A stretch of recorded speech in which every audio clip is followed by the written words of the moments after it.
مصر کے اندر حضرت موسیٰ علیہ السلام نے ایک قبطی کو تھپڑ مار دیا تھا، قرآن مجید کے دامن میں یہ واقعہ موجود ہے۔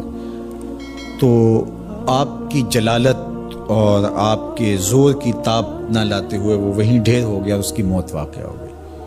تو مصر کے حالات کشیدہ ہو گئے اور حضرت موسیٰ علیہ السلام کو مصر چھوڑنا پڑا۔ تو وہ شہر مدین کی جانب جا رہے تھے کہ راستے کے اندر ایک کنواں تھا، وہاں کچھ لوگ اپنے جانوروں کو پانی پلا رہے تھے۔ تو حضرت موسیٰ نے دیکھا کہ دو پردہ دار خواتین ہیں، وہ اپنے جانوروں کو ایک سمت لیے کھڑی ہیں۔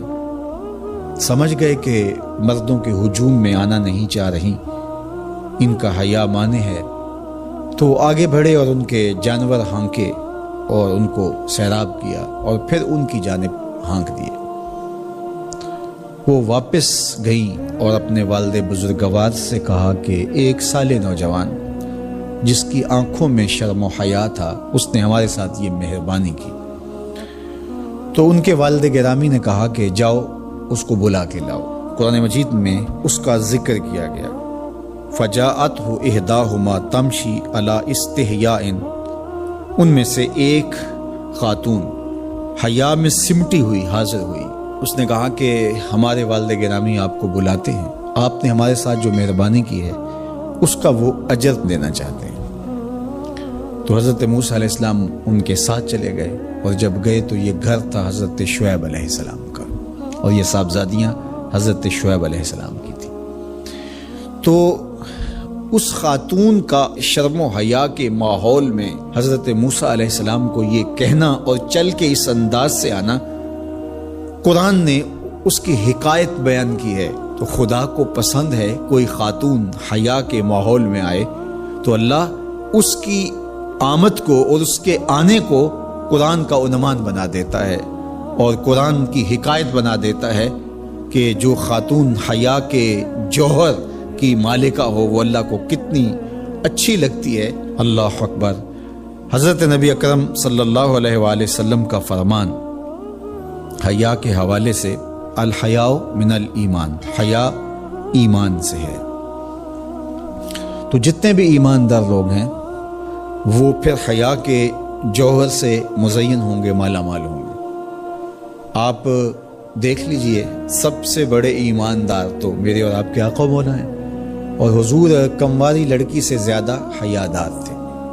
باقی حضور کے اصحاب دیکھ لیجئے، ان کا حیا، اور حضور کی ازواج مطہرات کا حیا دیکھیے۔ ام المومنین حضرت عائشہ رضی اللہ تعالی عنہا فرماتی ہیں کہ حضور کا جب وصال ہوا اور حضور میرے حجرے میں دفن ہوئے، تو میں جب حضور کی قبر انور پہ جاتی تو معمولی چادر اوڑھ کے چلی جاتی، اس خیال سے کہ میرے شوہر ہیں۔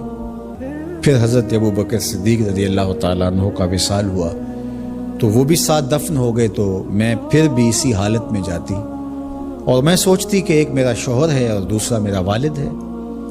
کہا پھر حضرت عمر رضی اللہ تعالیٰ عنہ کا انتقال ہوا اور وہ بھی ساتھ مدفون ہوئے۔ تو حضرت ام المومنین فرماتی ہیں کہ اب جب میں جاتی تو میرا جانے کا انداز مختلف تھا۔ فواللہ ما دخلت الا وانا مشدودۃ علی ثیابی حیاء من عمر۔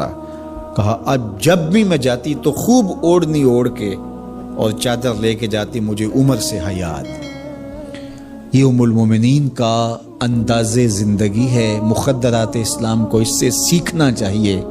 جو قبر میں دفن ہیں ان سے بھی یہ حیا کریں، جو مومنوں کی ماں بھی لگتی ہیں۔ اور آج یہ دلائل دیے جائیں کہ پردہ تو جناب دل کا ہوتا ہے، چہرے کا پردہ تو نہیں ہے۔ باقی کسی کو اپنی آنکھ میں شرم پیدا کرنی چاہیے۔ عورت کو کیا ضرورت ہے کہ وہ اپنے آپ کو ڈھانپ کے رکھے۔ اب ام المومنین کا عمل یہ ہے کہ فرماتی ہیں کہ میں اپنے آپ کو خوب سمیٹ کے جاتی حیاء من عمر۔ عمر قبر میں ہیں لیکن ام المومنین فرماتی ہیں مجھے پھر بھی حیا آتی۔ اور حضرت سیدہ طیبہ طاہرہ حضرت فاطمہ الزہرا رضی اللہ تعالی عنہا نے کہا کہ عورت کے لیے بہترین پردہ یہ ہے کہ اس کو کوئی غیر مرد نہ دیکھے اور وہ غیر مرد کو نہ دیکھے۔ تو جب یہ ہمارا دین ہمیں سکھاتا ہے اور حیا کا یہ سبق دیتا ہے، بڑوں سے حیا کرنے کی تلقین کی گئی، اللہ سے حیا کرنے کی، اس کے رسول سے حیا کرنے کی تلقین کی گئی۔ صحابہ فرماتے ہیں بعض اوقات ہم کچھ پوچھنا چاہتے ہوتے تھے اور حضور کے حیا کی وجہ سے ہم ایک عرصہ تک وہ بات نہیں پوچھ پاتے تھے۔ آج دادا کے سامنے بچے جس طرح بات کرتے ہیں اور جس طرح بچوں سے حیا کا جوہر ختم ہو گیا ہے اور اس کو وہ تہذیب نو کا کرشمہ سمجھتے ہیں اور جدید دور کی کرامت سمجھتے ہیں، یہ دور جدید کی کرامت نہیں ہے، یہ جاہلیت ہے۔ بڑوں کا احترام اور بڑوں کی عزت یہ زندگی کا جمال ہے۔